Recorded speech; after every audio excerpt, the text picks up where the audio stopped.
It's the witching hour. It was a little bit after the witching hour. Maybe I could have a minute. Waited a minute so it'd be 13 after. But shh, I got something to do. I was so excited I forgot to do this. So let's do this because this is why we're here. You're watching the 2023 Correllians Live Telethon. The team here would like to thank you for all of your support in assisting us in bringing a contingent of paladins to the Parliament of the World's Religions in Chicago, Illinois, August of this year. We are trying to raise $10,000 to assist with the basic needs of housing, food, and travel expenses. Here are some words from the members of the event team on why it is important that we reach that goal. Hello, I'm Right Reverend Sir Elizabeth, Program Director of the 2023 Correllians Live Telethon. Thank you so much for tuning in to our weekend-long event as we raise $10,000 to bring a contingent of paladins to the Parliament of the World's Religions coming up in August. We need to house and feed about 20 of us over in Chicago for 7 days. And to do that, we're going to need at least 10 grand. So here's our ask. Go to Correllians.live/donate and make us a monetary donation to our cause. Every dollar helps.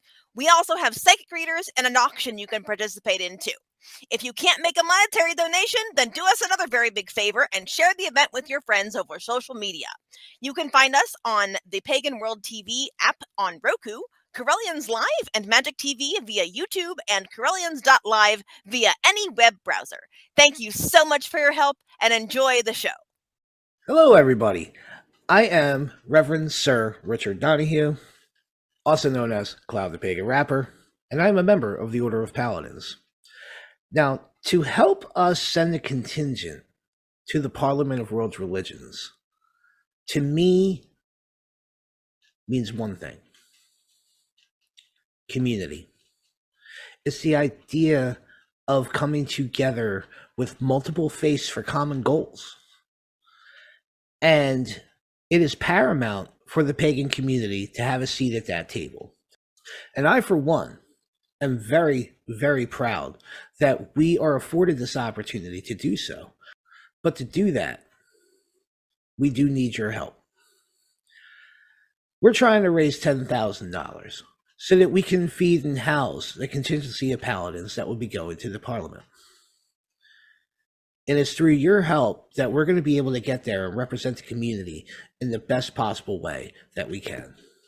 So please, smash that donate button, all right? Smash that donate button. You can go to Correllians.live to donate. And I want to thank you guys for taking part in the telethon, okay? Check out our auction. Get yourself a reading from Divinationality.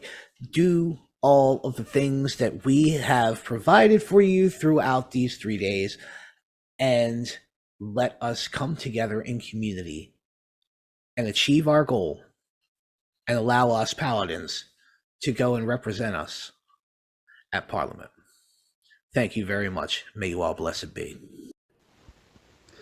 One of the best things about Parliament is one of the best things that we need in our society, which is unity, compassion, and fellowship, which is something I'm extremely looking forward to. And I hope that this will be inspiration for the future in helping us to be more as one in a community. So join us, continue to join us. Thank you for sharing and liking our posts, and please continue to sponsor us. At the Parliament of World Religions in 2023, I'm personally looking forward to broad exposure and deep engagement with various wisdom traditions from around the world, particularly as regards pressing issues from today and future goals for our human journey. I expect that I'll be able to incorporate much of the learning back into my own personal path, as well as share tangible insights back into the metaphysical and spiritual community that I work within. From all of us here at the 2023 Correllians Live Telethon, we want to thank you again for your support. Please be sure to check out Divination Alley and get yourself a reading. Or check out our online auction that is overflowing with wonderful craft items, books, and services for sale.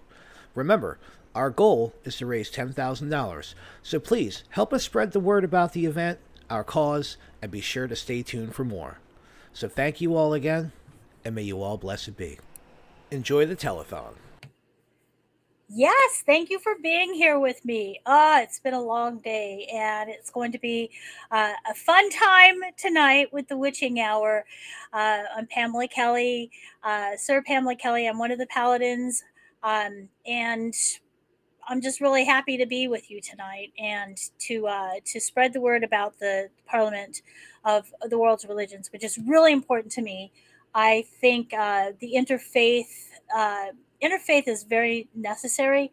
There's a lot of things I learned from Joseph Campbell. If you haven't read any Joseph Campbell or know much about Joseph Campbell, he is a scholar of comparative religions, and he talks about how a lot of our basic beliefs, there's a lot of like the power of three, the special twins, that are, the magical twins, the force that is all. Ooh, the force that connects us all.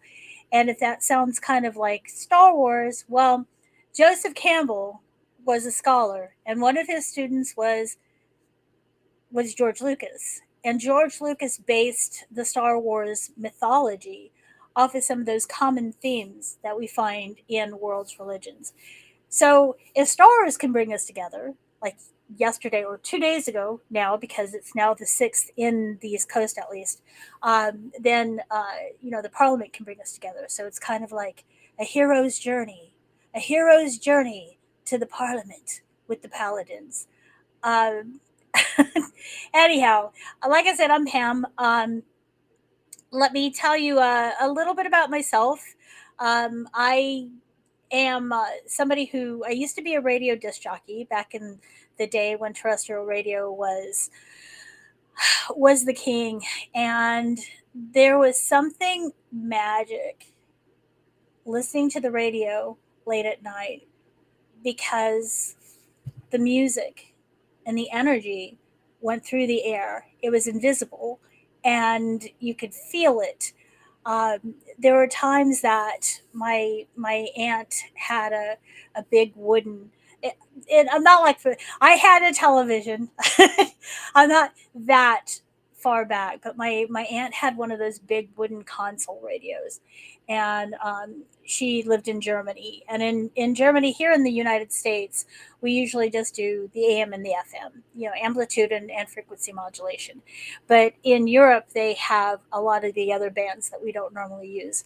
And I remember nights laying in um, in the bed and having the radio on, and the atmosphere, because the atmosphere either caresses or it invigorates or it impedes the energy of the radio waves, and that's a really good way of um, of illustrating how energy work and magic can work. So I'm laying in bed, and the signal starts to fade. So I poke my foot up out from under the covers, and I put my foot on the radio, and then the signal comes even stronger, and do I become an antenna. I move around, I get stronger signal, weaker signal. That is an analogy, if you will, to magic. It's finding that power, that energy around you, and learning how to harness it, how to bring it together, how to move it, how to dissipate it. And I think radio is a good analogy for that. Radio, like I said, is frequency modulation and amplitude modulation, AM and FM. The amplitude modulation goes on forever and ever and ever. Frequency modulation, when you're driving somewhere and you have the terrestrial radio on, your signal will die out after a certain amount of time. But AM radio goes on forever. It does, however, anyone who can remember back in the day when AM radio was the king, you go through tunnels, certain, it doesn't have um, really good signal. You're not going to get good transmissions like going through the mountains. Buildings can impede it, but FM it's a lot stronger, and the buildings don't impede it, but it only isn't for a small area. But let me go back to the AM. The reason I brought up AM. Thank you, Kai. I just noticed that you said something about the all the mythic narratives in a single great story. Yes, and that's where George Lucas based Star Wars off of. So let's go back to radio. Sorry about that. I definitely have ADHD. It's not an excuse, and I do go off on different tangents. So I have a creation called Dark Rabbit Radio. Rabbits are a significant animal energy that I feel connected to. So I do go off on different tangents and different rabbit holes. So let's go back to the radio. There's a reason I'm bringing up radio. There's a reason I'm bringing this up. Because when you're talking about AM radio, like I said, AM radio goes forever, and during the day you have the different layers of the atmosphere, and one of the layers of the atmosphere is the ionosphere, and it's electric.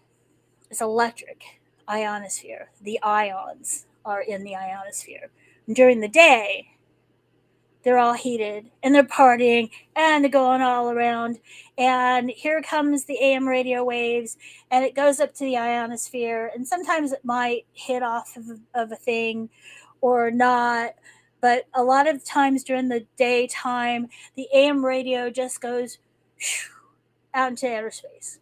The AM radio waves go. So I was on AM radio. If you've ever been on AM radio, your voice is somewhere out there, traveling the speed of radio waves through the universe right now. Isn't that amazing? Isn't that amazing? So we have the ionosphere during the day. Like I said, it's all like a sponge. Some of the radio waves might get trapped in there. Some of it might go into the universe, and some of it bounces back down to Earth.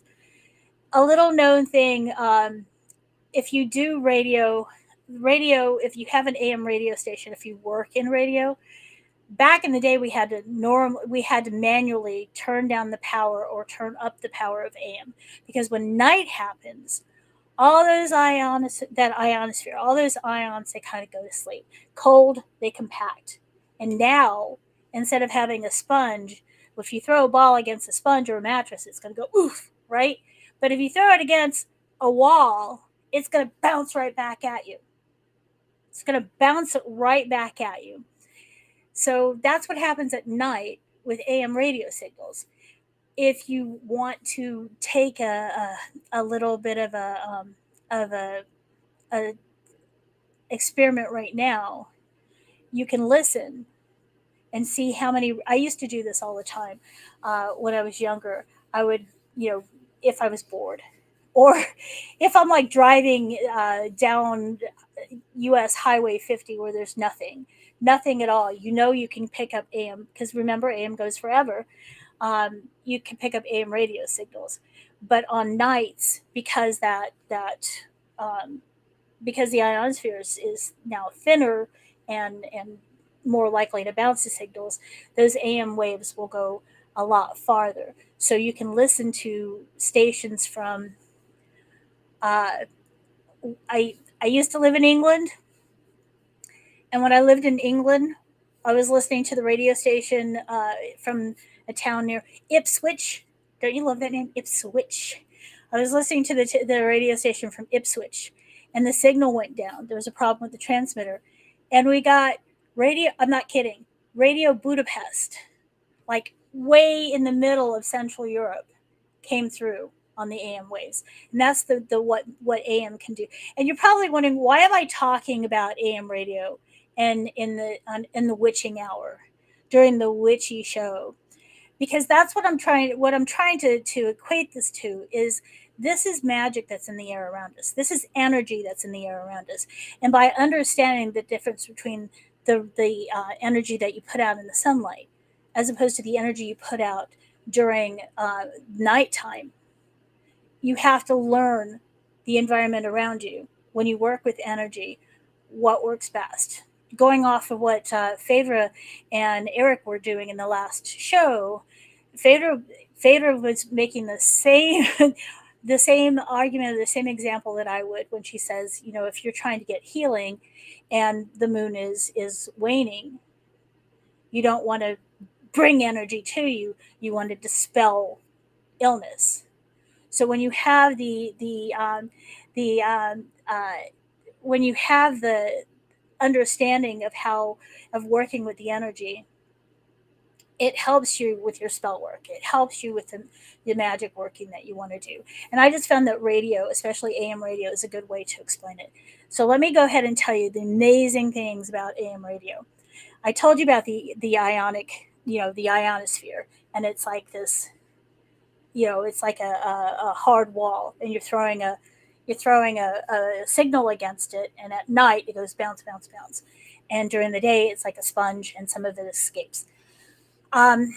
So here in the United States, because that's where I'm based, back when the United States government started, having radio, they said we have these big cities, and we have this vast amounts, expanses of nowhere, out in the middle of nowhere, nothing. And that's what I was talking about. It's fun to listen to AM radio when you're out in the middle of nowhere.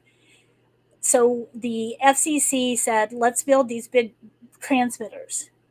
And during the day, if you have a local station, the local station will hey, the hog reports are like this, or the weather's going to be like this. And then at night, the AM stations go down, and these big blowtorch, WOW, WGN, there's a big one in Oklahoma City, they come and they blast signal across the United States. So people who may not have radio, they will at least be connected.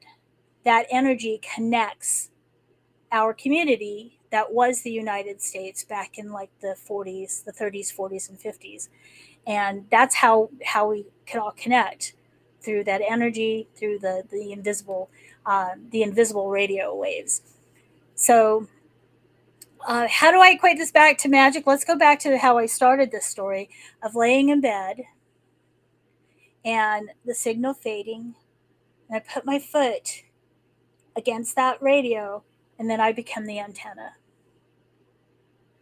And it's that same type of vibration, that same type of energy. You have to open yourself up to the energy around you, and learn how to utilize it.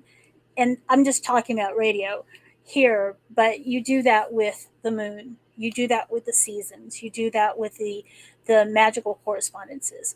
A good example is good old Mercury retrograde. We're in Mercury retrograde. Like everyone else is, Mercury retrograde. You know that meme with the person riding the bike, and then they got a stick, and they lean over and they stick the stick in the spoke, and then flip over it, and then they blame, whatever. So the one I'm talking about is Mercury retrograde. If Mercury is in retrograde, you have to understand the energy that's what's going on with the energy. What's happening with the energy with Mercury? Well, Mercury is the fastest planet. Mercury's always going forward, and sometimes Mercury goes so far ahead of us, and it has to slow down. It looks like it's slowing down, and of course, it's an optical illusion. It's Mercury's always going, but according to us, in relation to us, Mercury slows down and starts going backwards. Like, whoa! And during that time, it's like, hold on there. Wait a second. Let's make sure everything's okay. Make sure that we've got. I don't want to tell you how many times we had to redo some of the graphics, or one of my favorite stories is a group planned an entire conference. Oh, here's a good one. I feel one year that this was back in the 90s, or no, the early aughts, the naughty oddies. There was this one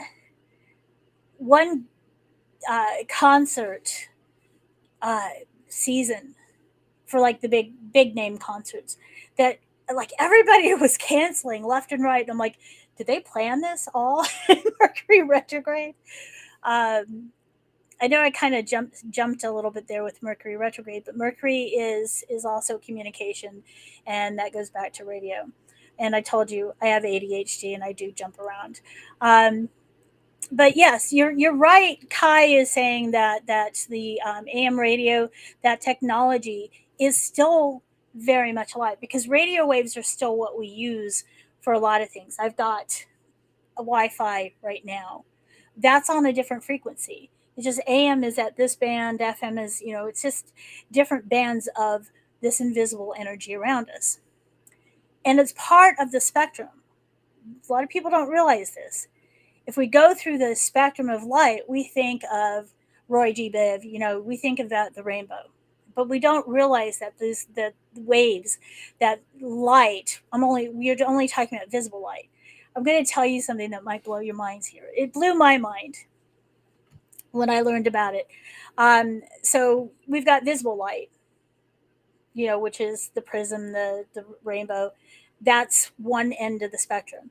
I can never remember. There's like X-rays and gamma rays. They're ultraviolet rays, infrared. We know ultraviolet is beyond purple, beyond violet on the spectrum of visible light, and then infrared is beyond the red. So you've got red, red, orange, yellow. So ahead of the red is infrared, and it goes all the way to violet. The other side of that is ultraviolet. X-rays are on that, gamma rays are on that, and radio waves are on that. And this wonderful thing about our planet, this wonderful accident that is our planet, we have this protection around us. The electromagnetic field, the ionosphere, and the things that can come through into our atmosphere that break through are visible light that we see. And of all things, radio waves.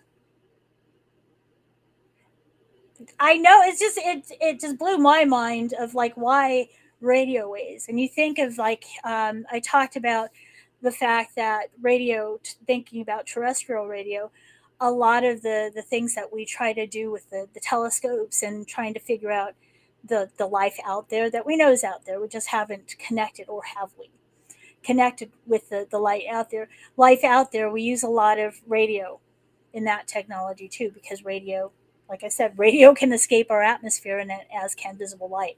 I just think that's really, I don't know. That to me was gee whiz. That to me was pretty cool. But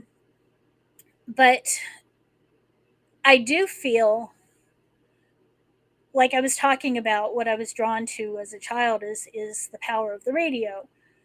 And I do feel that there's something to that. If you watch shows like Ghost Hunters and such like that, they talk about electromagnetic waves bringing the feeling of people being haunted or other entities. I don't feel that that's I don't think that that's an accident. I was telling General Liz before the show, I said, I'm not quite sure what I'm going to talk about, but maybe I'll do ghost stories. And this is actually leading into ghost stories. Ghosts are a big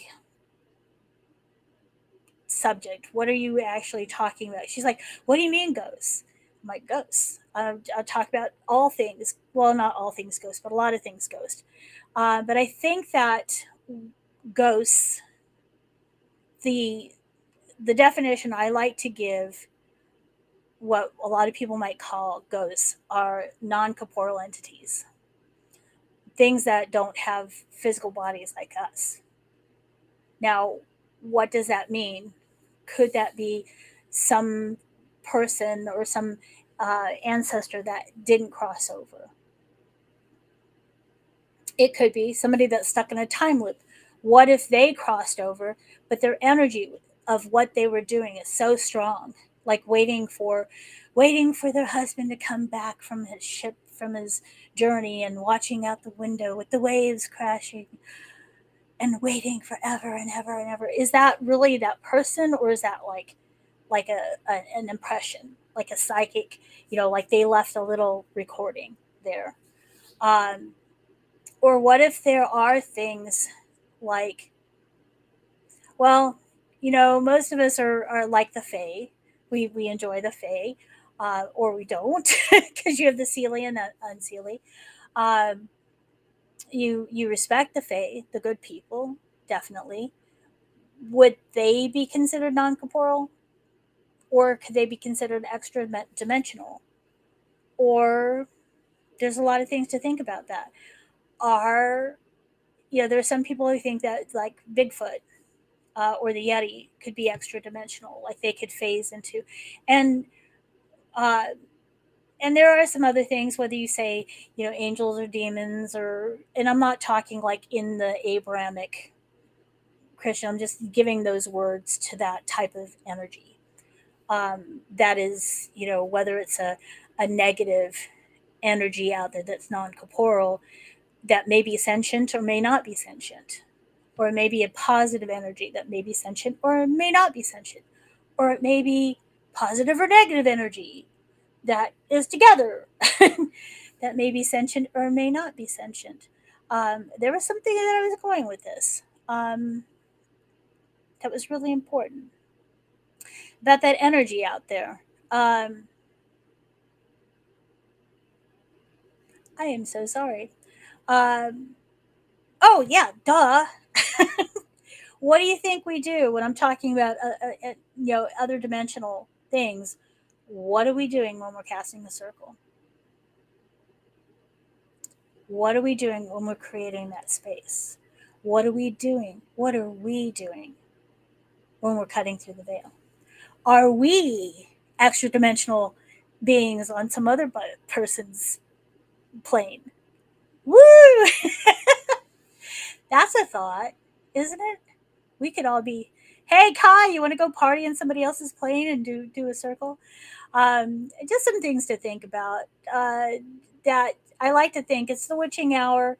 It's the time that you think about things like this, the philosophy, the um, metaphysics, and I think that that's one of the things that drew me to magic. That's what drew me to paganism and magic, and it's hard to explain to people who haven't worked with magic. I was trying to explain to one of my friends who's not of our community earlier today, and uh, I'm like, yeah, we believe in magic. And I think they think that we're either thinking about pulling rabbits out of hats, which I like rabbits, so, or or something off of Bewitched, or Charmed, or Hollywood magic. Um, but when you connect to that energy out there, when you start having these conversations late at night with people who are I'm about ready to break out into an America song. America was a group from like the 60s and 70s. And they have a song called Tin Man. And the lyrics go, sometimes late when things are real and people share the gift of gab between themselves. Um, I think about that, sitting around a campfire and talking about ghosts, and talking about the energy around you, and manifesting. Um, Going back to the radio thing, and connecting into the radio waves, I became an antenna. I became part of that energy. I became part of that, a conduit. So when you open up yourself to entities like ghosts, or the other things that I brought up, when you open yourself up to it, you can become a conduit. But remember, I was talking about moving around and being able to direct it. when you open yourself up to other entities that have on the other side, non-corporeal entities, you have to be careful that you know how to control it. You have to be careful that you know how to remain that you have, because I don't know. I just got this picture of grabbing a big, radio tower, and it's not quite like that, but it's a nice cautionary tale. Before I go any further, I want to go ahead and say thank you for joining us here for the Correllians Live Telethon. It is the Witching Hour Spellcast. I am Sir Pamela Kelly, and I am a paladin. We are the Sacred Order of Paladins, and we are going to Parliament. We're trying to get as much support as we can from the community to go to Parliament. So that's why we're doing 50 hours of community, of meeting each other and having these conversations late at night, talking about radio. Man, radio, there's something about radio. It's magical. To me, it is, at least. And basically making these connections and having these conversations and going and having these conversations with our friends and family. And most of all, being able to take our conversations and our view of how we see things and how we manifest things and how we try to bring good to the world to the Parliament of the world's religions. That is going to happen in Chicago in August, and we really want to be there. We really want to show who we are. We really want to show what we can do for people. I think I'm not going to be there. I'm going to tell you that, because anyone who knows me knows that I'm extremely agoraphobic. But back to that life of like radio, and now where we are with the internet. My life now is I do a lot of stuff with Zoom, and I create community in Zoom. And I like, Kai, kind of what you were talking about before, is this technology still exists, but it's evolving and it's still connecting people, but in different ways. And I think a better way, rather than the one-way communication of radio, we now have, you can type something in chat, I can read it, and you can even be here. If you have the link, you can come in here and be here with me on this show. And it's a good way of creating community when you don't have other pagans and witches and druids and heathens around you, is finding it in places like this. So I'm really glad to be able to be part of bringing you community, and then bringing our community to the Parliament. So let me tell you how you do it. I have not checked to see if we've earned any more money. I have not checked. So let's see. Let's do a Give Butter. I love this Give Butter platform. And we haven't. Everyone's gone to sleep. If you can, give to the Give Butter, to the let me go ahead and share my screen. Give Butter, if you can, give to our Give Butter account here. It's givebutter.com/C for campaign /Correllians Live, and help us make it to the $10,000 mark to help us go to Parliament. If you can, awesome. If you can't, we understand, but spread the community, spread the love, and share this. Let people know that tomorrow Kai's going to be here doing crafty stuff. I'm jealous. I am not good at crafts. I've never been good at crafts. I'm the person that everyone comes out of out of art class with a, "Oh, Junior, it's lovely," and then I come out and they're like, "Is that a no?" I'm just not good at that. But I will tell you that luckily I was able to pass on a gift I didn't have. I'm going to go ahead and be one thing I haven't told you about myself is I am a mom.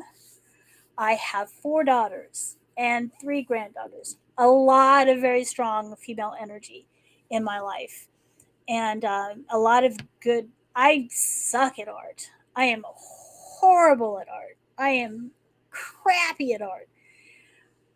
But I'm glad that my daughters are better than I am. And I want to show I want to show you a couple things on the auction. I'm going to go ahead and take my mom prerogative. This is a piece of art that nobody's bid on yet. I'll buy it because it's my kids. She's not a child; she's a grown adult. But this is one that she did called "Alone and Complete," and it's a dry point. And I just really like this one. So, can you tell that she was raised pagan? It's very much a part of a lot of her artwork. So this is one that she did when she was in school, Alone and Complete. And I want to go ahead and share. I know I'm being a mom, doing my prerogative. One of the other things, okay, so she also has these stickers. I don't know. Okay, so this is the uterus gang for because of all the issues that we're having right now with access to reproductive rights. Anyone with a uterus is in danger of having their rights, their reproductive rights, endangered. So here's uterus for it's a inclusive, and then we have girl gang, which is like the same. It's so we have the inclusive, trans inclusive, uterus gang, and then girl gang. So these stickers are now you can buy them now for $15, and I got to tell you this one. My daughter, we do a lot of we like to do a lot of dream stuff. Maybe I'll go into dream stuff in the next hour. But we love to do a lot of dream work. And my daughter wakes up from a dream and she calls me and she's like, "Mom, I had this," and she describes this thing to me, and she draws it right away as soon as she dreamt it. And I'm like, we need to, put it in a letter and mail it to yourself with a date, and don't open it. So if anyone wants to try to look at that, it's a pentacle. It's with a woman, the the pentacle maiden. I've always liked this one. I wonder if I can make it bigger with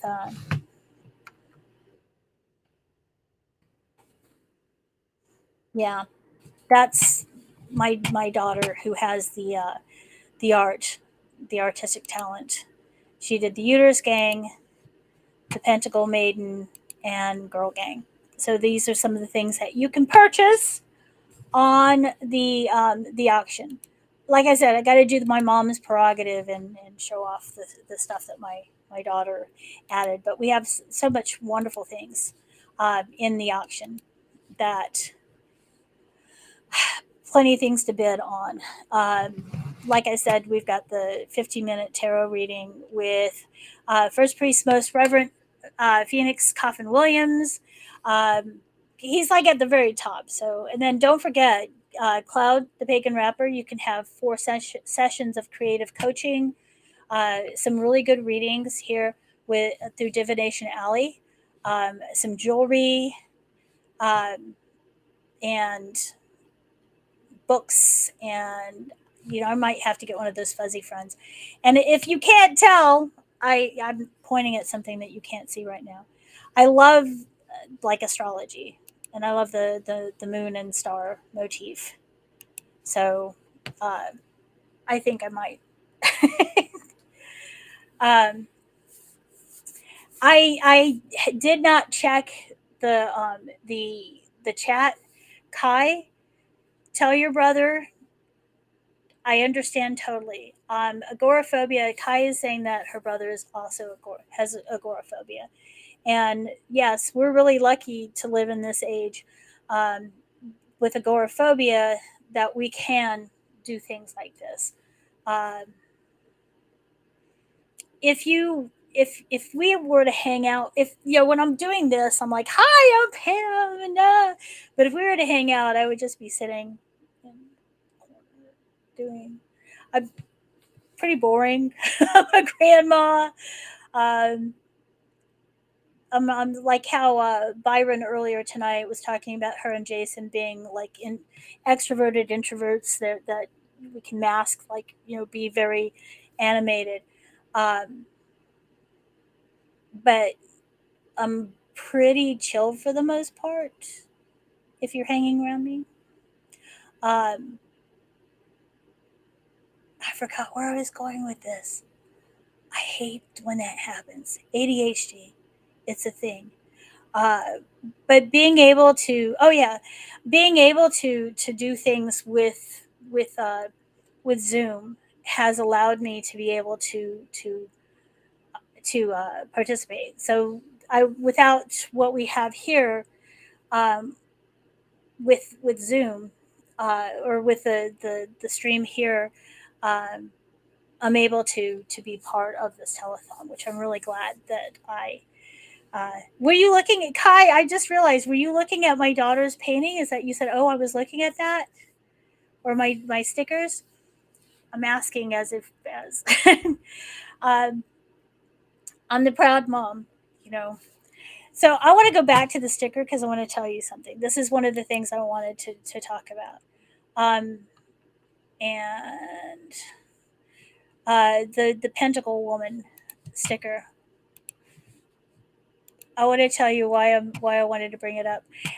There are some good paintings. I'll have to show you some of her other stuff that we didn't get a chance to um, to uh, to put in the into the auction, but she has some really good stuff. So let's go here. I got to show this to you. Because one of the things I wanted to talk about tonight is I'm a pagan. I'm a witch. I'm also a Dudist priest, Church of the Latter Day Dude. It's a form of Western Taoism, and it's based off of the Big Lebowski. But I really believe in like the Taoist philosophy, which I'll get into in a second. But I'm also an activist, a political activist, protecting voting rights, disability issues, and along with and other things, reproductive rights. But with the disability issues, I'm also an advocate, and I have a, a genetic disorder that was considered to be very rare. But there's a lot of people, mostly women, but not all women. Mostly women were complaining about these things that it would come back negative on test, but and a lot of them were said you're malingerer, hypochondriac, fibromyalgia, which is a real thing, but a lot of stuff that what I have was attributed to only fibro. In fact, that's a kind of a joke in our family. You have just fibro. You just have fibro, which is there's no just fibro. If you have it, it's very painful. But what I have is Ehlers-Danlos syndrome, and Ehlers-Danlos syndrome is it's a connective tissue disorder. Our collagen, I tell people, our collagen is if it were a knit scarf. Ours was knit by somebody who's drunk and using forks instead of knitting needles. We have really crappy collagen. One good thing about it is I got a baby face. I guess that's good, but yeah, it's kind of messy. But when I was younger, I was really bendy, so that's why I'm going back to to this picture of the pentacle. It's like my daughter made an Ehlers-Danlos pentacle maiden of all bendy and stretchy. That's the only reason I came back to her picture here with the pentacle maiden is the Ehlers-Danlos. But part of the reason I wanted to bring that up too is this is May, and I'm gonna respond to what Kai just said too. This is May, and May is Ehlers-Danlos Awareness Month, and we're one of our mascots is a zebra. I've got my zebra behind me, and I'm wearing zebra clothing because they say that when you go to medical school and your hoof beats, you think horses and you don't think zebras. Well, we're zebras. And but we're actually horses. We're zebras because they weren't thinking of us, and we actually have what we have. But we're horses because they're starting to realize that there's more of us than they realized, that it's more common than they initially thought. And there's a lot of pagans who have Ehlers-Danlos.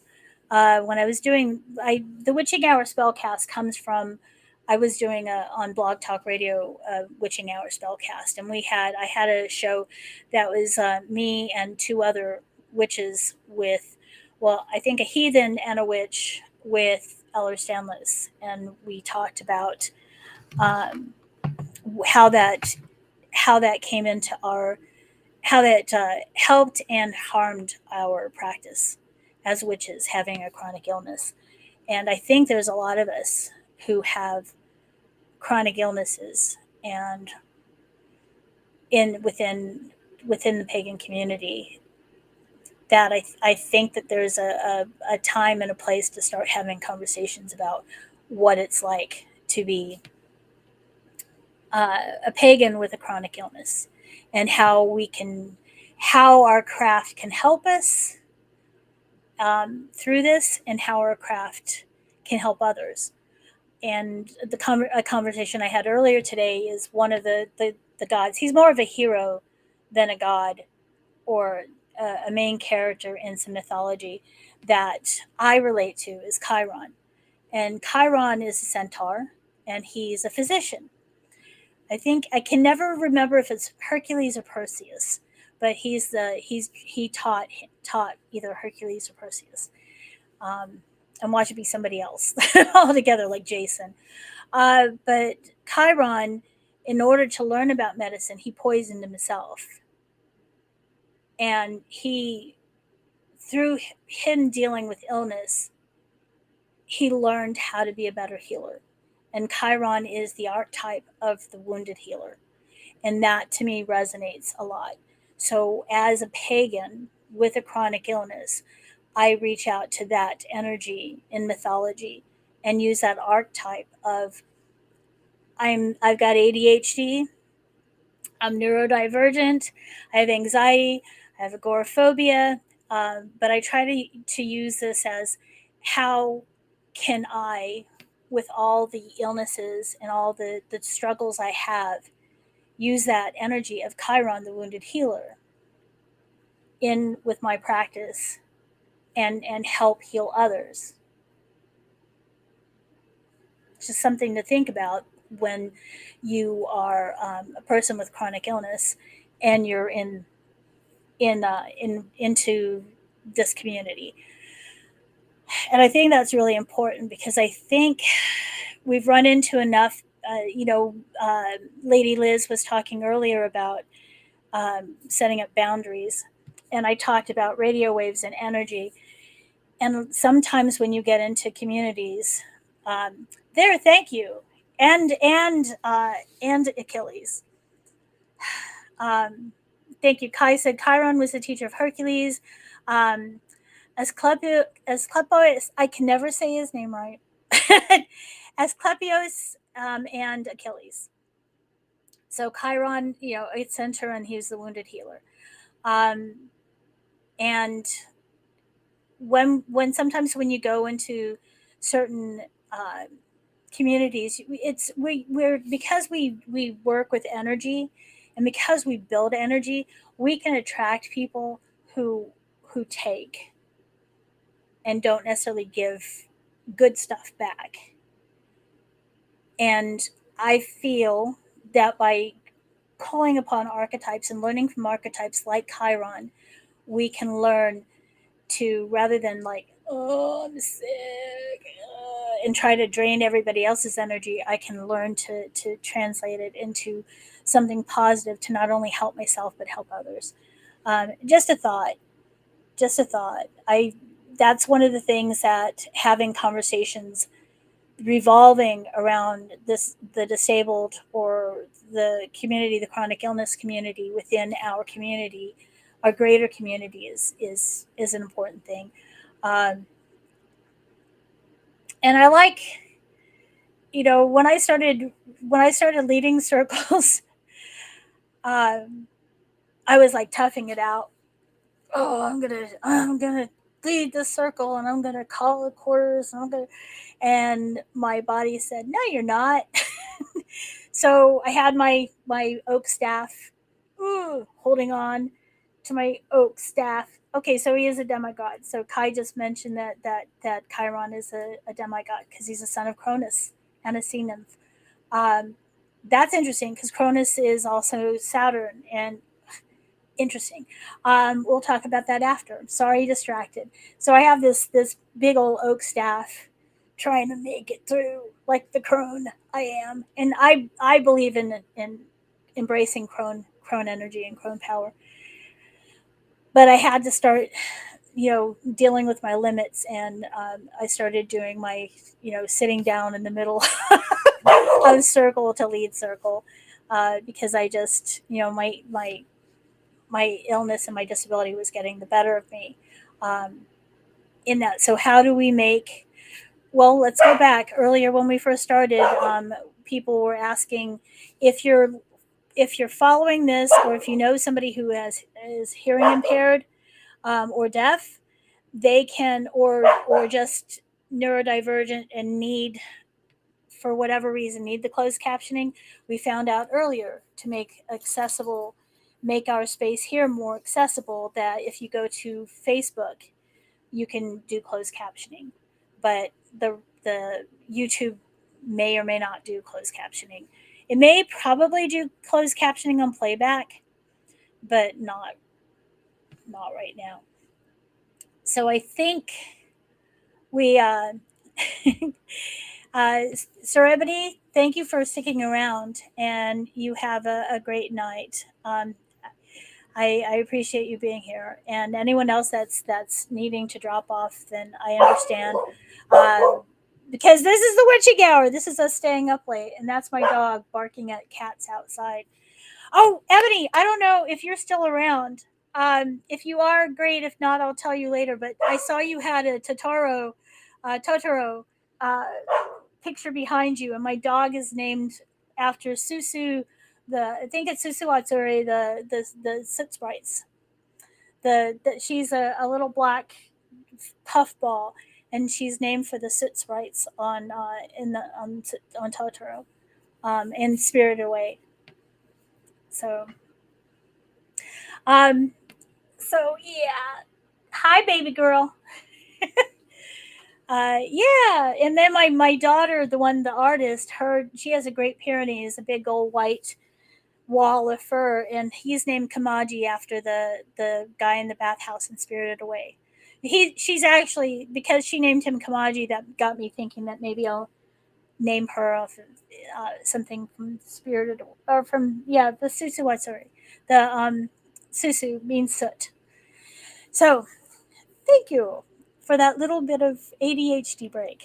Uh, but back to, so Kai's talking a little bit about Chiron. That Chiron is, front legs are human in appearance rather than the entire low half being equine. So that's interesting.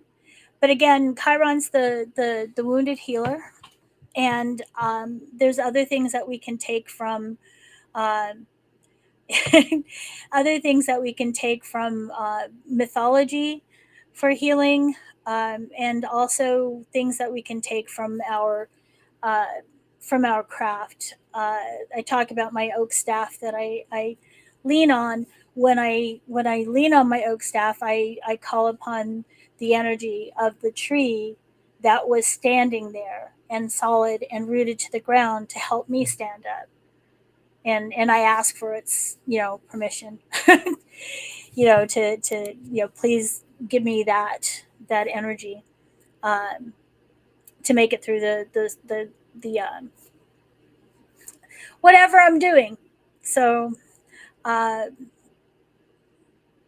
obviously, crystals are good. Um, I'm the type of person. I know some people are like really daunted about crystals. You know, they're like, I don't know. I don't know what kind of crystals I should get. I don't know their properties. And I've always found a lot of luck if you go to if you're drawn to crystals, if that's something that you're drawn to. Because I'll be honest with you, since I was a little kid, this rock is shiny. This is my lucky rock for this. This rock is smooth and soft, and I like to carry it when I need to calm down. So that's what you do is you go to like a crystal shopper, or if you're at a fair or something and somebody has the crystals, you go to, this rock speaks to me. I have this big chunk of obsidian, a 10-pound chunk of obsidian. It's a big chunk of obsidian. I was at a rock shop that had nothing to do with magic. It was just a rock shop. And they had this chunk of obsidian was sitting in a pile of some other rock that wasn't obsidian. And it was just sitting there. And I'm like, you don't belong here. And I picked it up and I was going to bring it somewhere else. And it's like, yeah, Kai saying that rocks speak. Yeah, so you're another rock person. This thing, I picked it up to put it where it belonged, and it just said no. This was, gosh, like 30 years ago, and I still have it, and it's like one of the things that helps me when I have to, because obsidian absorbs negativity, and obsidian also is one of the rocks that you don't have to cleanse, so it's very grounding to me, and it helps me a lot. And having that 10-pound rock of obsidian when I'm feeling anxious or whatever, I can just grab it, and it sucks all the negative energy away. um, so finding rocks that might help you, crystals that might help you, of course, herbs, uh, incense, senses, unless you're like me, who's the worst witch ever, because I'm allergic to most incense and burning sage. No, I'm a salt water and salt person for cleansing. Um, Burning sage and burning stuff doesn't, because of my breathing. And that's the other thing, is learn how to, how does your illness lend to how you have to cast circle, how you have to work with the different tools that you have. um, but I love rocks. Here's my lucky rock for this, here's my lucky rock for that. And I love trees too. I talked about my oak tree. I have a very special story about my oak tree. My oak tree, I know I'm amongst friends here, so I can talk about how trees talk to me, because I know some of you, trees talk to you too. And when I was living in England, I made friends with this tree, and there was a branch that was kind of off. It looked like it might have been hit by lightning, and uh, it's uh, I felt like it was hurting the tree, because it wasn't. It was like trying, because trees are like, I'm gonna try to keep you alive, even though you're halfway broken off and starting to die. I'm gonna put all this energy. So I was, the tree's like, hey, can you help me out here? So that's my oak staff. It came from, I felt like it's a gift from the tree, and I've always honored. Um, you know, it's very important to me. Um, Phaedra was talking about, and Eric were talking about just using. You don't have to have really elaborate things to practice, elaborate tools. But I think it's good to have tools. If you're not using like your finger, um, it's good to have things that connect, like my rock, like my staff, and those are mine. So find your things. And I had this wand that was just a stick, and somebody kept trying to throw it into the fire, and I kept taking it from them. And it was a really important stick, and finally they got it.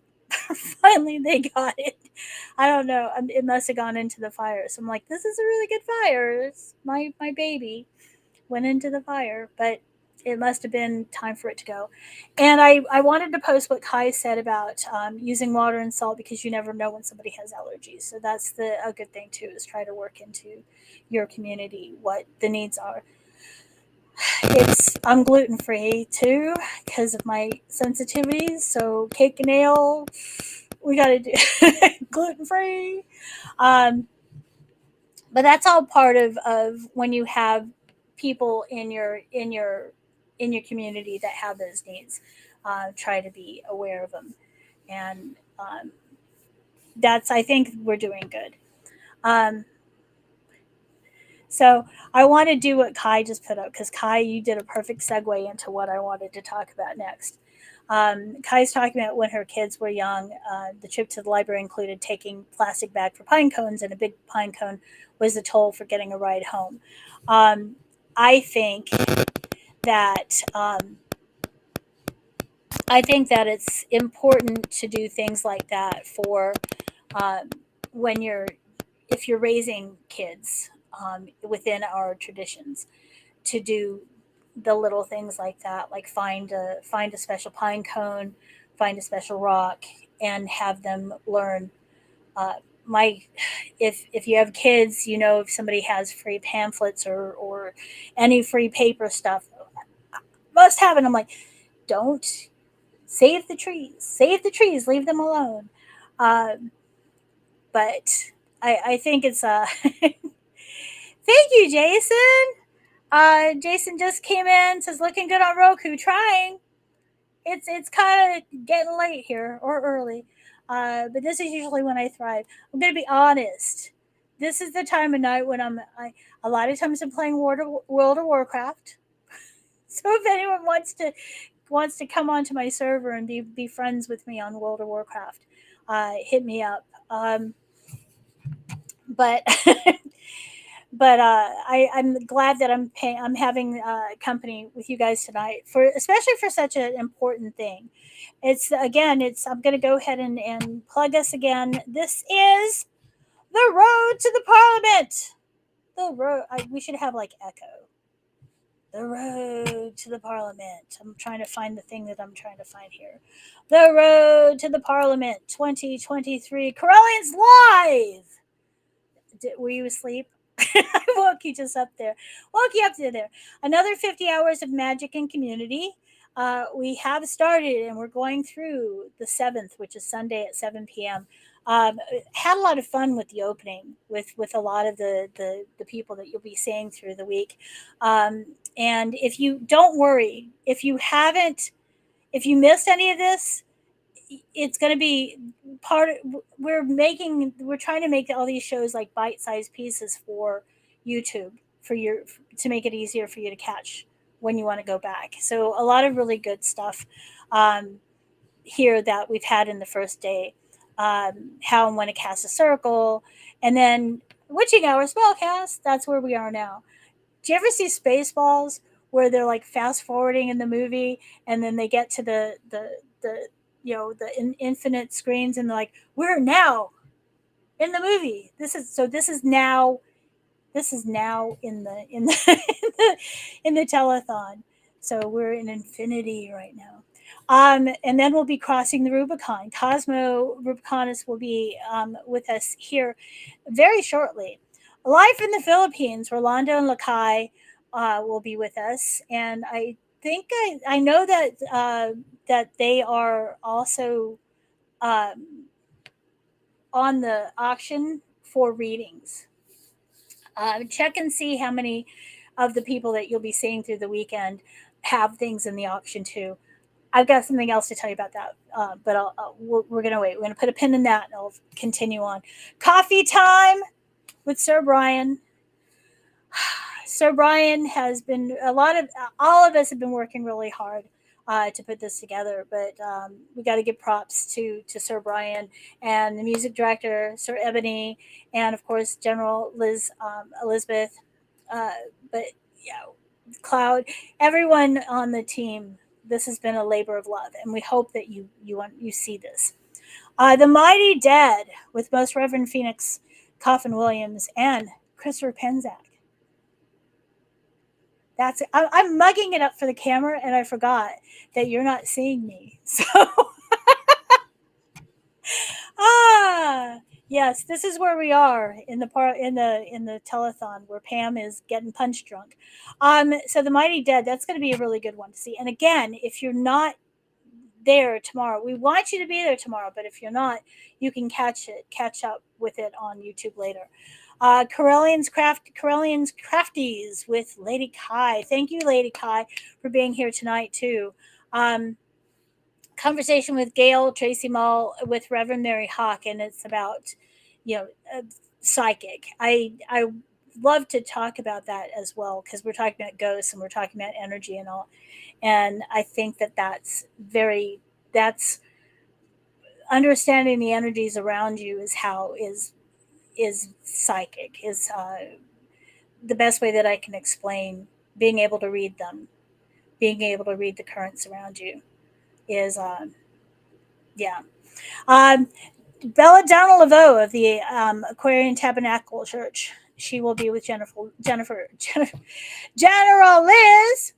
R.L. Scott, meditation, neurospice. Learning to meditate when it's hard. I need that one. Pin that one. And then music night. Sir Ebony and Cloud, the pagan rapper, and I will be throwing you through the music night. There's something very special about tomorrow night with music night. We've spoken about reproductive rights a lot throughout the night, because it's something that is on a lot of people's minds, because it's being threatened here in the United States. And what are you going to do, when you piss off a bunch of witches, especially musical witches? They're going to put together an album. So I'm going to go ahead and switch to that, and switch to the album. The Red Album. So part of tomorrow night, we'll be talking with some of the people, some of the artists that put together this Red Album: Abortion Access, Pagan Music Project, Pagan Voices for Reproductive Rights, and some of your favorite artists, and some artists that you have not heard yet and need to hear. We've got S.J. Tucker, Spiral Rhythm, Celia Farron, Alexian, Spell Singer, Beltana. She just had a birthday on Beltane. Go figure. Ginger Ackley, Alexander James Adams, Crow Women. You can read these, and some of these guests will be here tomorrow. Celia will be here for sure. Brian Hankey will be here. Mama Gina. So we are really pleased to be having some of the people from the Red Album come and tell us more about it, and this whole, what they're going to be doing with this abortion access, the pagan voices for reproductive rights. And I'm trying to see if I can find out where they're contributing. So when you buy this, here it is. All the money from pre-sales will go to our beneficiaries: Elevated Access, grassroots organization, a small plane pilots who provide airplane rides to women or people who need access to abortion, and the National Abortion Federation that supports abortion clinics, runs a hotline and collects data about violence against abortion providers, among many, many initiatives. So we seem to forget, I think, that the paganism in the paganism in this country, in the United States, rose a lot of what we know of paganism, like especially from the 60s, are Kai mentioned earlier, and I said I'd come back to it, that you can't separate it from politics. You really can't, and you shouldn't, because we have to stand up for our rights. We have to stand up for the rights of our friends. Being pagans, we understand more. Talking about energy, I think we understand how uh, gender and is fluid. Love is love. Gender is fluid. So standing up for our trans friends, being very body positive and sex positive, and teaching consent is very important to our community as well. Um, there's so much that we have to protect, and being able to go to the Parliament of the world's religions during this time is extremely important, because so many of our rights are being threatened, that we really need to sorry, I'm looking for something right now so I can show it to you. Uh, we need to be there to do more. We need to okay, take a step back. Let's get our words together, Pam. Um, it's good for us to be at the Parliament of World Religions, because there's so much threatening our beliefs, our ability, to practice our faith, when other faiths are taking over the spotlight and trying to lead us to one faith, which is not our faith. Um, they're talking about, I think it's in Texas, good old Texas, and I consider myself a Texan of sorts. Um, I've lived in Texas for most of my life, off and on. Um, uh, when Texas is talking about putting, uh, sorry, I'm trying to get a link to work, and it's not working. It's not letting me do it. So I'm going to go ahead and just shut this then. Um, when they're talking about putting the 10 Commandments in every school in Texas, and somebody posted that on Twitter, and I said, "Yeah, you're going to have a lot of pissed off witches collecting bottles now." That's not cool. Yeah. It is important for, and Kai said it, it's right here. It's not just us being there. This is not about us. I want to make this very clear, and Kai, you bring up the very important point. It's not just about us going on a field trip and like, oh, we want to go and have a Chicago hot dog with sauerkraut and deep dish pizza from Chicago. No, this is a working trip, and you're helping.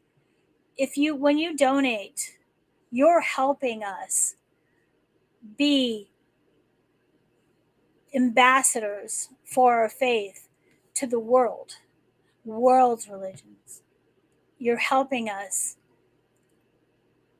be able to help other. I honestly think that General Liz was inspired. Excuse me. I'm thinking it was probably 10 years ago. It's when the Parliament was at Salt Lake, and I know she went to the Parliament in Salt Lake. No, it was 8 years ago. She went to the Parliament in Salt Lake 8 years ago, and she was very. And this is just me thinking that this is why I feel that this is really important to General Liz. Is I think she was so stricken. It just took her.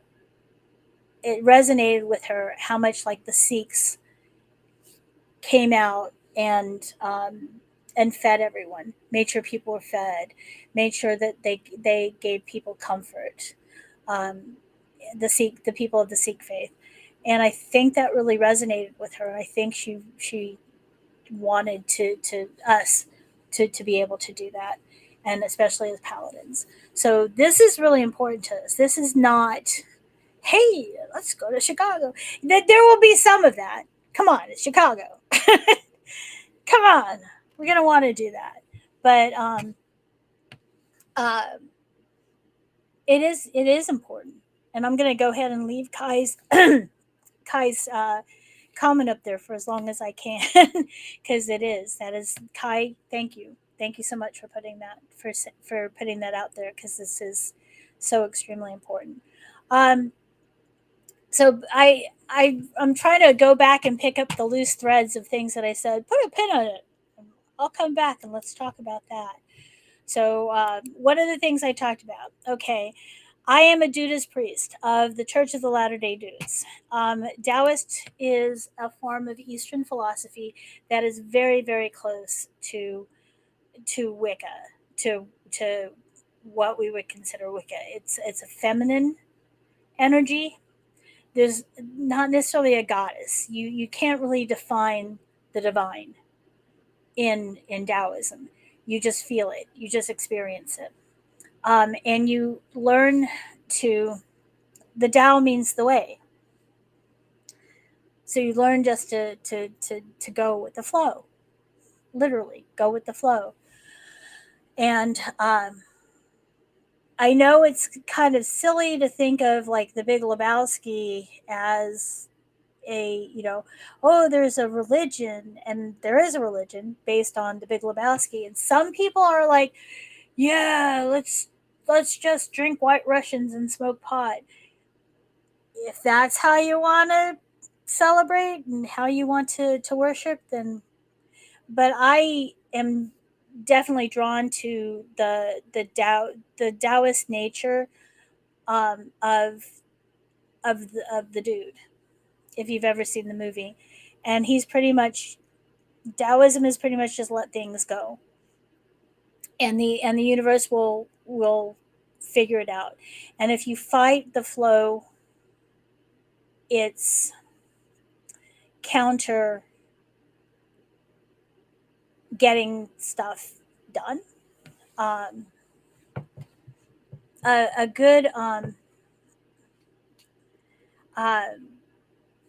I want to go ahead and put Kai's comment here too about General Liz. She is pretty selfless.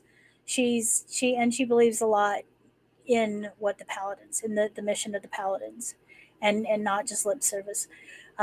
We're talking about World of Warcraft earlier, and I was telling one of my friends that I'm a paladin in this, and she's like, "Do you get to throw this spell?" And I'm like, "World of Warcraft spell? Do you get to fight with this?" I'm like, "No, it's paladins. We do good things. we're we're not paladins. I'm not a blood elf paladin or an orc. Well, you can't be an orc paladin." Um, but there's a when you think about the Tao, you think about about working with the energies around you, and if you fight against it, you're just fighting against. I have to, and some Taoists will flip out that I'm using this, but I love the Tao of Pooh, which is like Winnie the Pooh, using Winnie the Pooh to teach the Tao. And you have Rabbit, and you have Piglet, and you have Eeyore, and they're all like, freaking out. And Pooh just is. And Pooh's like, I want my honey. It's raining. Things are flooding. Pooh's like, I got my honey. It's safe. And he's eating his honey, and he falls into the floodwater. And Piglet is like trying to stay afloat, and he gets on a chair and is in the floodwater, and he's freaking out because he thinks he's gonna drown. And Pooh's just eating his honey and going with the flow. And they go over a waterfall, and Pooh pops his head out of the honey pot, and they're like, "Hey, Pooh," and he's like, "Hey," and they flip over the chair, and the honey pot saved Piglet, and like, "You're a hero!" And Pooh's like, "Oh, cool," because he went with the flow. I hope I'm making sense. But that to me is why I'm drawn to Taoism, because I have anxiety. I have serious anxiety. And I think going back to the chronic illness thing that I was talking about, and how you can use our beliefs and our faith and our, what we learn from magic and uh, from what we learn from energy and everything. When you start using that, excuse me, um, you can use this to help you overcome the anxiety. So what I would always do when I would get an anxiety attack when I was learning about Taoism is I would say, okay, look, just, getting anxious. This is actually pretty interesting. Getting anxious, and we're going to use some elemental magic here, and going with the flow, and using the same type of, the metaphor, in the river, the flood coming up around you. You're going to drown. You fight it, you get pulled under. But if you surf and you go with the flow, you'll be lifted up and you'll be above it. And you just go with it until it brings you aground, and you go, I'm on my way, and you go and do what you were gonna do before the anxiety took over. So if you think about going back into elemental, and this is what I love about when you start living magically, you start finding the correspondences with everyday mundane things and how you can use that in your life. So back to the anxiety, and we talk about elemental magic with water. Water is emotions, right? Anxiety is, it can be said to be like an overwhelming emotions, negative emotions that you can drown in. It can drown you. You feel short of breath. You feel like you're being pulled under. You feel like you're out of control. So you just surf. You just learn to float. And what happens when you're drowning, you can't breathe. So breathe. Exhale slowly, and you float, and you use air and water together, obviously, because you're breathing and you're floating. And I like using that when I'm talking about anxiety and Taoism. Taoism basically helped save my life, because I that's when I found Taoism is when I was going through the very first anxiety and panic attacks that I had when I was 27, which is the year of the Saturn return, which is when things get real in your life. So, uh, maybe that's a conversation that we could get into. But I'm going to try to pick up. There was something that I was going to bring up that we talked about before, and I said put a pin in it.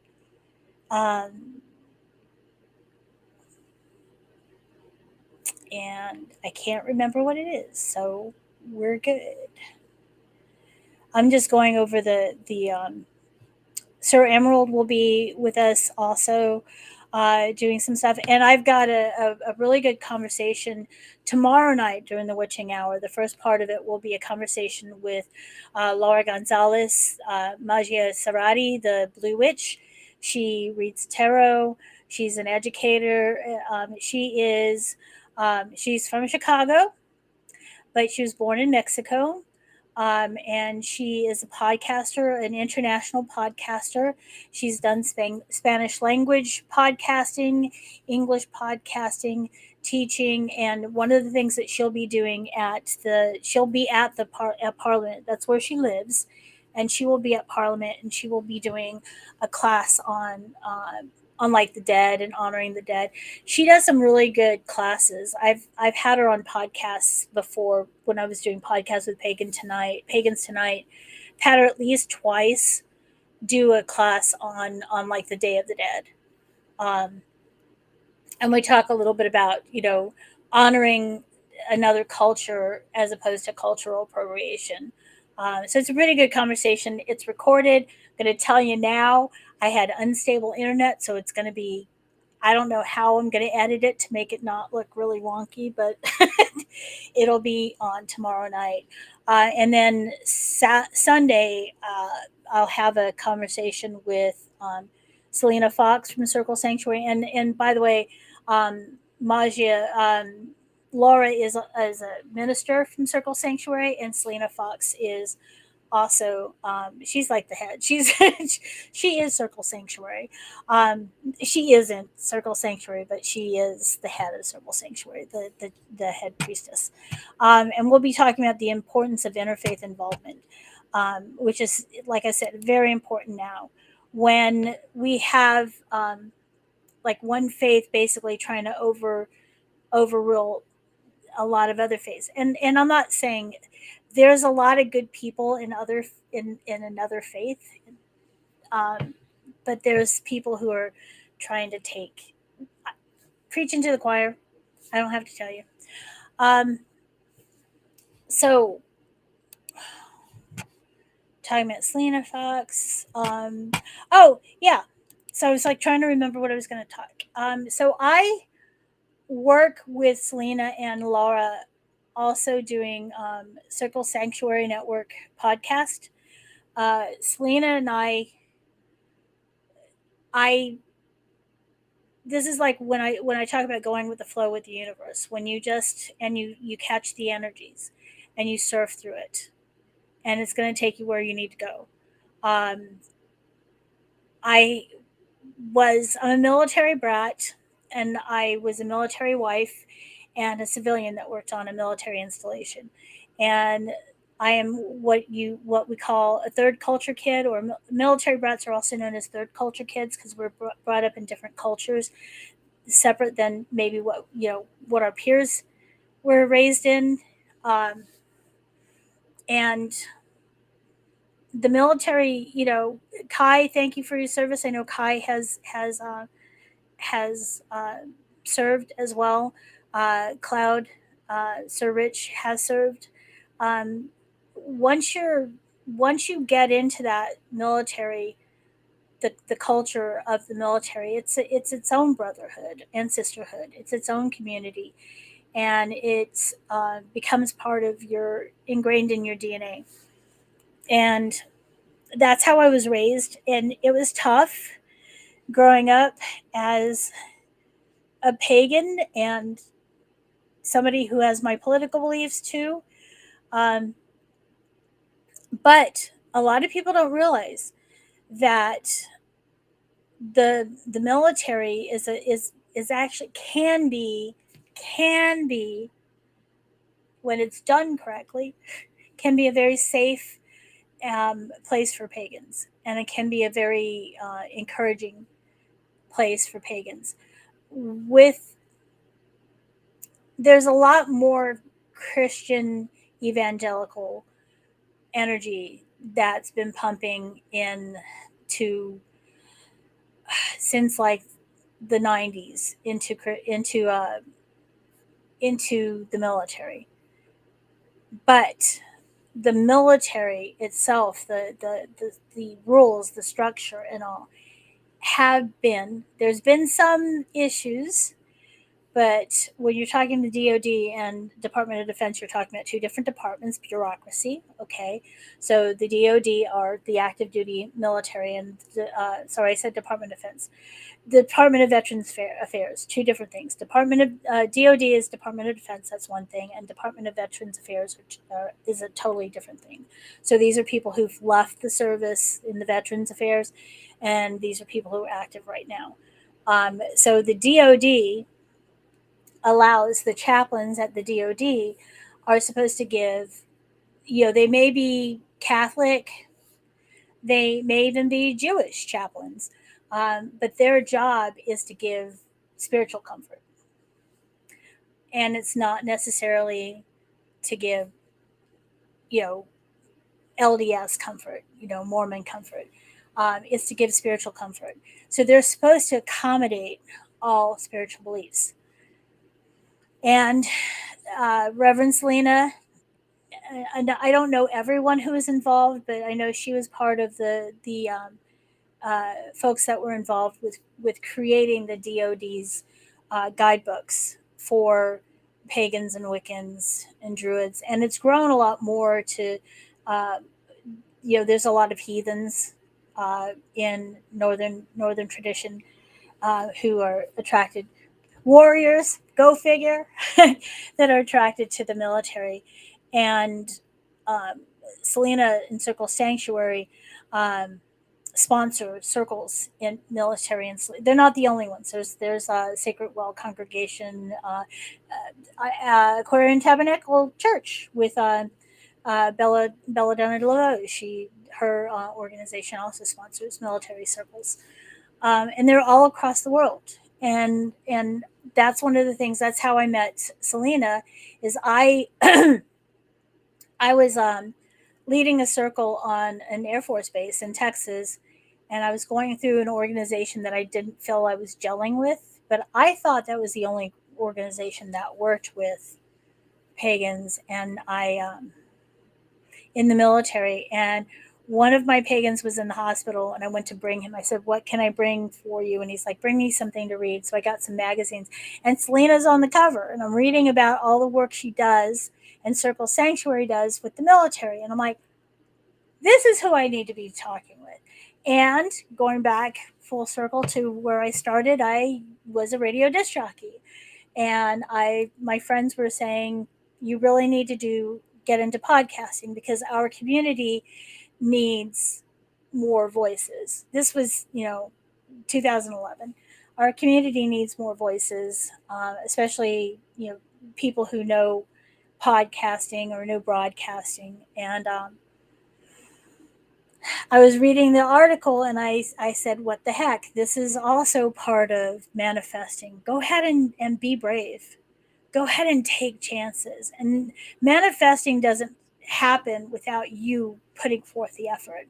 So I reached out to Selena and I said, hey, Selena. Well, I didn't say it like that, but I said, I'm a somebody that has like 20 years of radio experience, and I would like to work with you doing a podcast. And she just happened to be looking to, she'd been thinking about doing a podcast for a while, and I got her on. She came.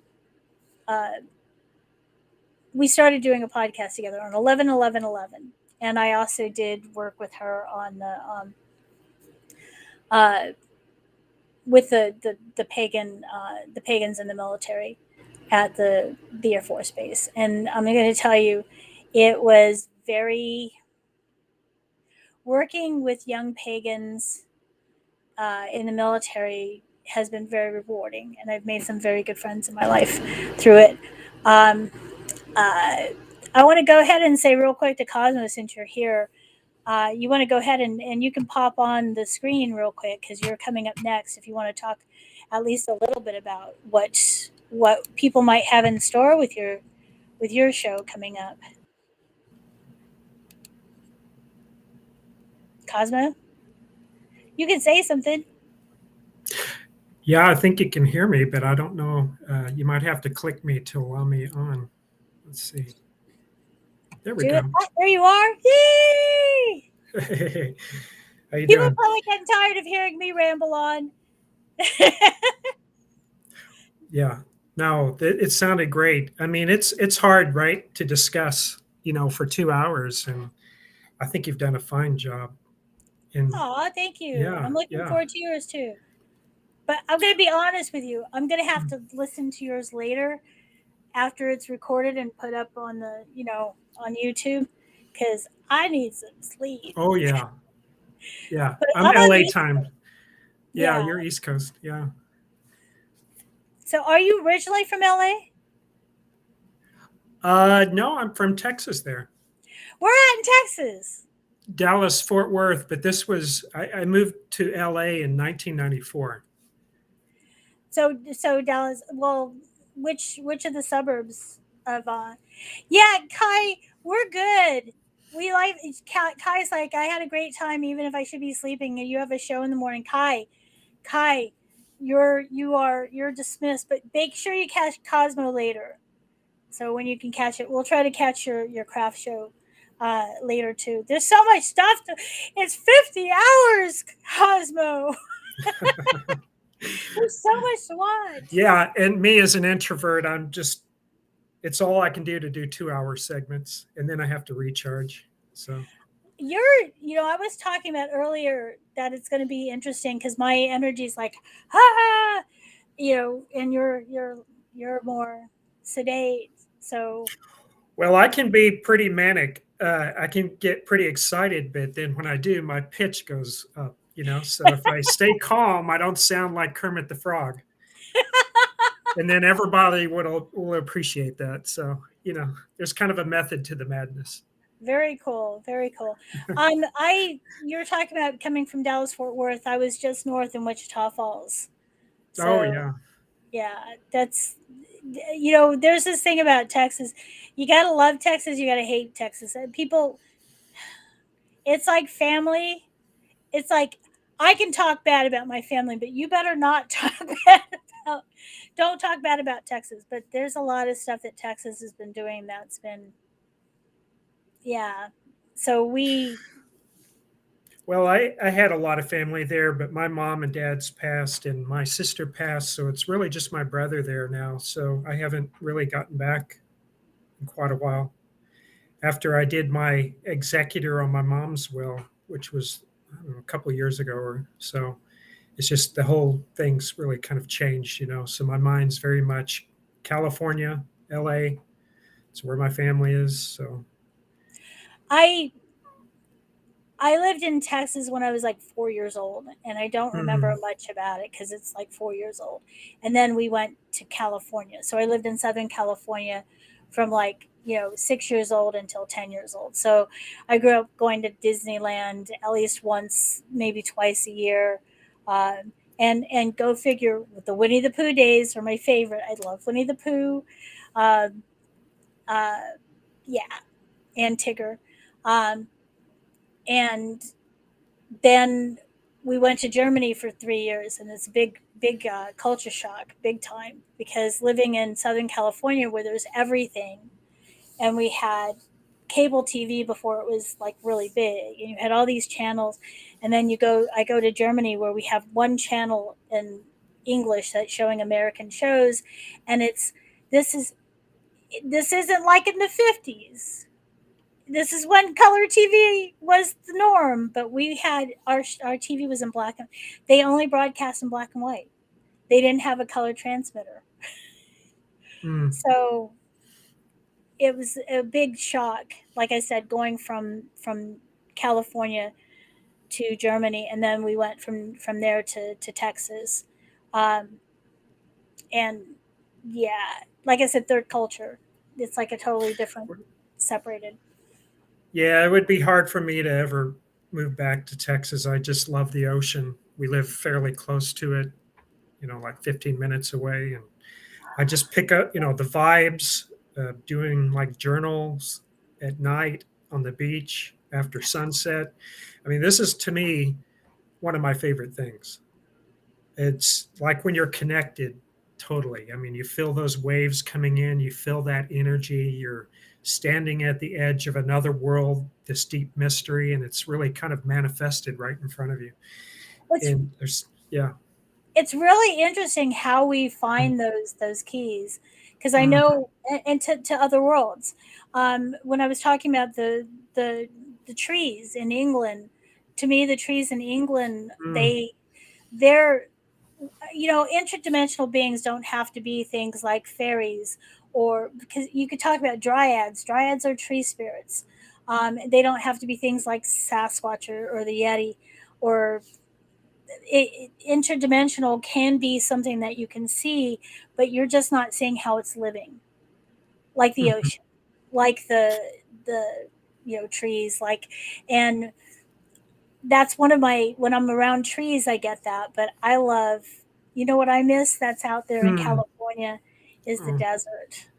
oh, yeah, there you go. How you are with the ocean is how I am with the Uh-huh. desert. Okay. At night, that energy, that desert energy, is so Well, amazing.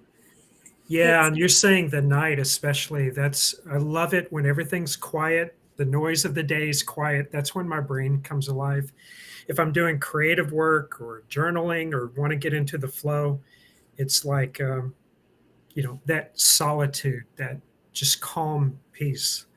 So that's my favorite time. And, well, really, another part of my favorite time is that right. What is it called? Dusk, right when the sunset's twilight. Yeah, coming, that and is that blue, that rich color, and it's blending over. It's like, oh my God, I could live in that moment, that infinite moment right there when you're really at the edge of, again, two worlds. it It's is. it's like I liken this to the space between thoughts or between words, that unspoken infinite separation there, that you get the true wisdom, not just the actual superficials, but you kind of find the crevice in between stuff, and it's just like that twilight. It's there's something powerful about that. Well, and then with the witching hour, there's something about being in the dead of the night, but Mm. there, it's a lot more. It's a heavier.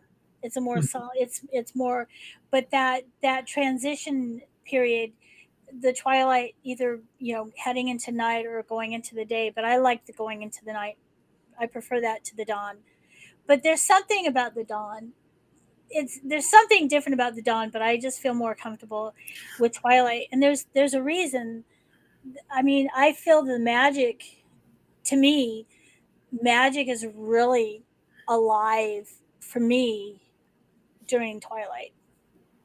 Well, There, and it can change different times in our lives, right? And even at the same time, we get those keys like you're talking about, depending on what's going on in our lives and what we resonate with, and who comes and goes and kind of resonates that frequency. And maybe we that align with them and want to join them in the morning daylight more, and then there's times when, for me, if that's not the case, then I kind of naturally gravitate back to that nighttime again. But, thankfully, we can go through those different paths. We don't have to fixate on one.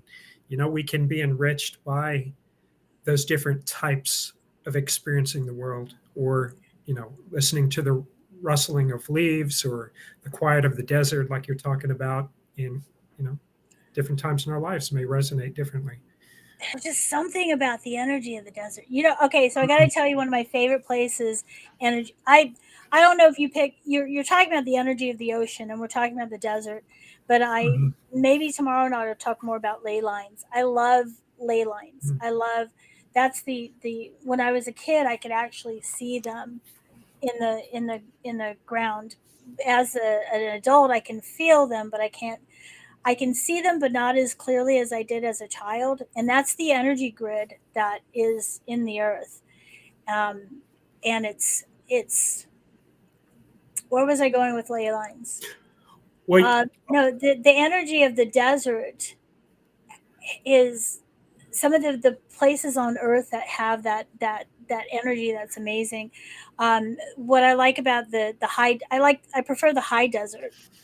And when I lived in New Mexico, we were we would drive up into the Jemez Mountains, which are like some of the oldest mountains on the planet.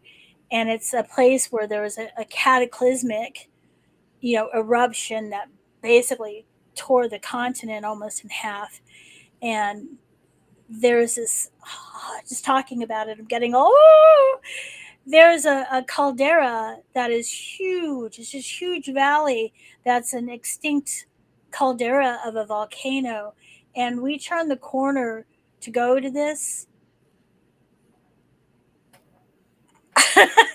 The energy that was coming from that was like, I could stay here until I exploded. I could stay here. But yeah, well, you mentioned something. I know we're running on yeah, a yeah. transition time here, but you mentioned you experienced it a little different as a child. One of the keys with magic is having that childlike spirit and always rekindling that. So there's a whole discussion there about bringing that into our lives. And when we connect with children and they reinvigorate that within us, or grandchildren, or, or even animals. I mean, our dogs, are like kids, and they invigorate that childlike view of the world that, it gets rid of all the pessimism and cynicism, and it's just, let's just enjoy the act of play. Let's just enjoy the act of being in the moment. That's why I'm drawn to the Taoism, and why, to me, like, I know I talk about being a Buddhist priest and the Church of the Latter Day Dude and the Big Lebowski, but look at back to the movie The Big Lebowski, if you've ever seen it. All chaos is going on around the dude, but he's just being the dude. And things may blow up for Walter, things may blow up for Donnie, and for the Mr. Lebowski, the real Mr. Lebowski. But the dude, he just he just flows with it, and That's right. it's that, and that's part of why I like Pooh as well, because Pooh has that childlike energy. So I thank you for jumping on and being part of this transition, talking about transitions. This is the sun is going down on my show and coming up on your show. And thank you for sharing this energy with me, Cosmo. Oh, you're welcome. So I'll drop off and I'll jump over to my segment. When you ping me, I'm good. Okay. And thank you, everyone. Thank you so much for joining me again. And I'll see you tomorrow night. We'll have the same lineup. I'll be on for the Witching Hour Spellcast, and Cosmo will be joining me afterwards. I hope you really enjoy his show. I really like that laid back California vibe. It's going to be a nice transition from my rabbit jumping all over the place. But I appreciate you sticking with me for as long as you did tonight. And let's see, did we get any more people donating tonight? It's kind of chill tonight. Hopefully we can pull some the last person who donated was Cosmo 2 hours ago. So please, if you can donate, do donate. givebutter.com/C for campaign /Correllians Live. Check out what we have on the auction, and definitely check out what we have on the auction, because there's some really good stuff on there, books and jewelry and readings and artwork and stickers. So I am heading on out. I am going to let me make sure if I'm supposed to do the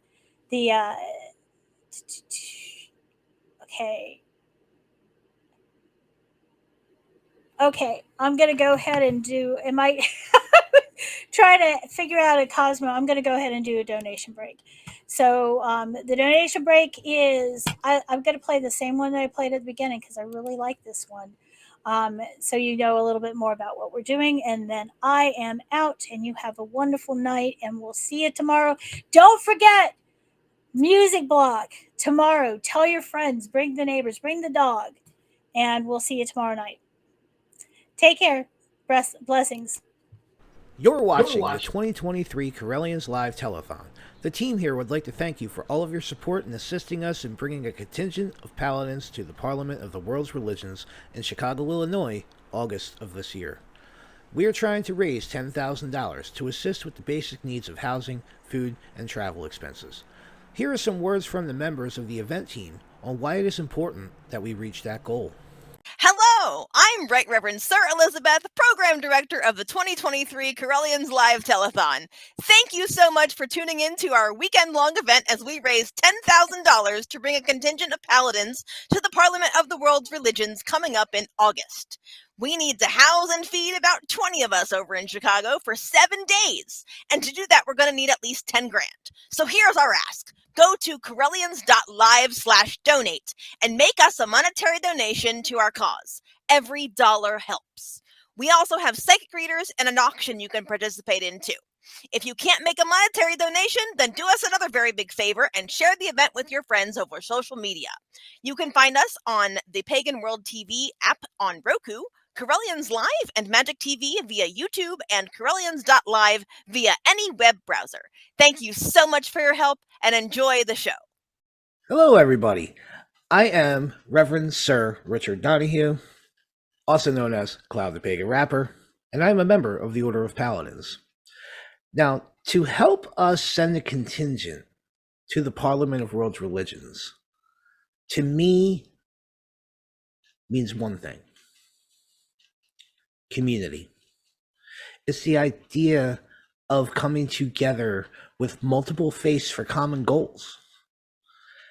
And it is paramount for the pagan community to have a seat at that table.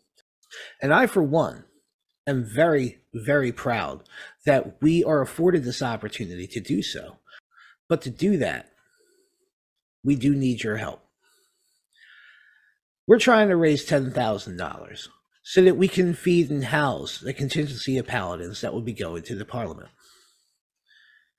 And it's through your help that we're going to be able to get there and represent the community in the best possible way that we can.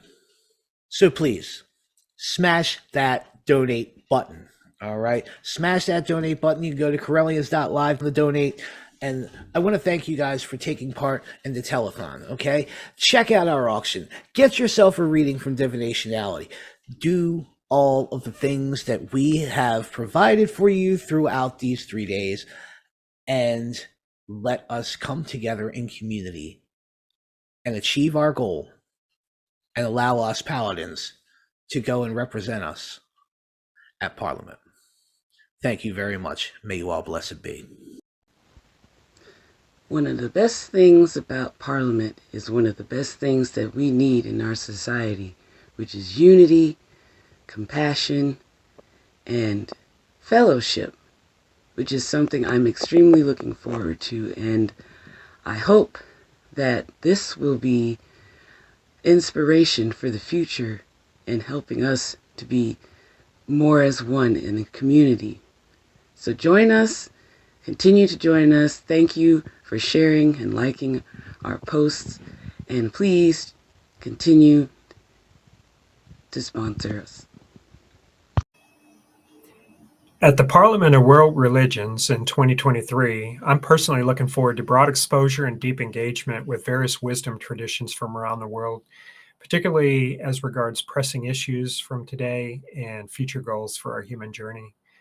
I expect that I'll be able to incorporate much of the learning back into my own personal path, as well as share tangible insights back into the metaphysical and spiritual community that I work within. From all of us here at the 2023 Correllians Live Telethon, we want to thank you again for your support. Please be sure to check out Divination Alley and get yourself a reading. Or check out our online auction that is overflowing with wonderful craft items, books, and services for sale. Remember, our goal is to raise $10,000, so please help us spread the word about the event, our cause, and be sure to stay tuned for more. So thank you all again, and may you all blessed be. Enjoy the telethon.